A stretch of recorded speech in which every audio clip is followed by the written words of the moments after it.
사실 재건축할 때 가장 중요한 부분 중 하나가 일화에 들어가는 시간을 좀 단축하는 게 중요하고, 뭐 시간이 단축되면 당연히 사업성은 개선될 거고, 그다음에 이제 사업성이 개선되면은 이제 소유자 소유주들의 부담이 당연히 줄어들고 그러고 있습니다. 저희가 간청하고 같이 협상을 하다 보니까 사실은 간청하고 계속 불편하게 싸울 수는 없더라고요. 사실 어느 정도 흡수할 거는 흡수하고, 그 서울시 입장이라든지 이런 부분들을 좀 반영하고, 그다음에 뭐 만족스럽지 않더라도 일단은 뭐 저희들이 만족스럽지 않더라도 하고 나서 정비구역이 지정된 다음에 또 주민들이 단합을 해서 또 한번 다시 서울시하고 좋은 협상을 이끌어갖고 저희가 원하는 쪽으로 이끌어가는 게 좀 좋다고 생각합니다.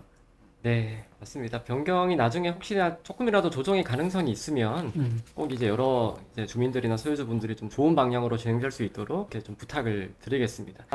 어쨌든 다시 한번 또 시설 문제로 한번 넘어가 보도록 하겠습니다. 이게 데이케어 센터 같은 경우에는 사실 점점 이제 고령화가 되고, 어떻게 보면 또 미도 아파트 자체도 주민분들이 시간이 지나면서 조금씩 고령화 되실 거고요. 어느 정도 좀 필요한 시설이라고 할 수도 있겠다, 이렇게 저도 생각을 하고 있거든요. 다만 이게 이제 나중에는 시설이 다 지어지고 아파트가 재건축된 나중 시점에는 좀 가까이 있는 분들이 우선적으로 좀 사용할 수 있는 그런 시설로 좀 바뀌게 되면은, 그때는 저희가 이제 지은 시설을 미도 아파트 주민들도 좀 유용하게 이용할 수 있지 않을까, 그렇게 생각을 합니다.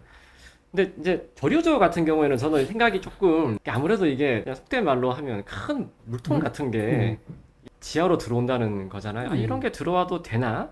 아무리 뭐 대치역이 뭐 가끔 침수 위험이 좀 있다고 하지만 이런 좀 걱정도 좀 되고, 이게 뭐 서울시 입장을 들어보면은 기후 변화가 되면서 점점 뭐 비도 많이 오고 하니까 이게 필요하다, 이렇게 주장을 하고 있는데, 위원장님은 이 저류조 문제에 대해서는 좀 어떻게 생각을 하시는지, 그리고 이런 문제를 이제 어떤 식으로 좀 해결을 하셨는지, 이런 부분을 좀 말씀해 주시면 좋을 것 같습니다. 조리조는 사실은 좀 가장 저희가 많은 고민을 했던 부분입니다. 왜 그러면 이제 이게 한번 지어지면은 일단은 다시 다른 용도로 전용이 좀 어렵고 해갖고 하는데, 근데 이제 아시겠지만 서울시가 최근에 그 강수량, 그 대지역에 뭐 최대로 내릴 수 있는 강수량을 조사했다고 하고 이제 전문 업체 통해서 했다고 합니다. 그런데 그 결과에 보면은 이제 대지역 인근은 뭐 아시겠지만 뭐 10년 한 번 정도는 거의 침수가 일어나는 그런 상황입니다. 그렇게 하고 뭐 강수량이 뭐 계속 이제 기후 변화 때문에 많이 늘어난다고 합니다. 그렇게 하고 이제 그 저도 리포트 저번에도 서울시를 방문해 들은 얘기에 보면은 최대 강수량을 한 15만 톤 정도로 말을 하더라고요. 그래서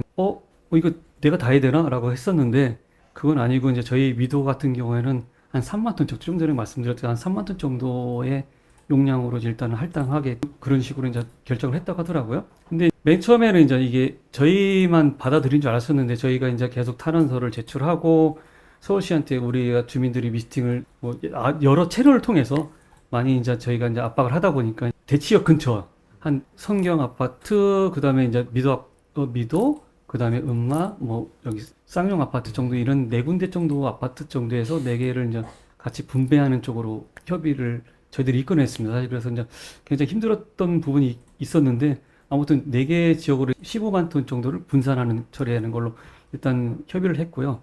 그다음에 서울시가 사실 굉장히 협의가 굉장히 어렵고 굉장히 협상이 어려운 조직인데 저희들이 준비위원회에서도 이제 계속 많은 부분을 요구를 하고 또 주민들의 의지도 보여주고 그럼으로써 좀 좋게 그래도 결과가 좀 나왔지 않나 생각합니다. 그러니까 이게 결국 아파트 뭐 몇 동 밑으로 들어가고 이런 게 아니라 그 옆으로 빼신 거죠? 맞습니다. 그거 제가 좀 더 자세히 설명드리겠습니다. 저희가 이제 저류조는 사실은 그 아파트 단지 안에 들어오지 않고 공공시설 지하로 들어가는데 공공시설이 지금 현재 강남 구민회관 저기 대치역 근처에 있는 강남 구민회관 아시죠? 네. 그 옆에 부지를 만들어서 거기 안에 이제 공공시설을 짓고 공공시설 지하에다가 저희가 저류들을 건설할 예정입니다.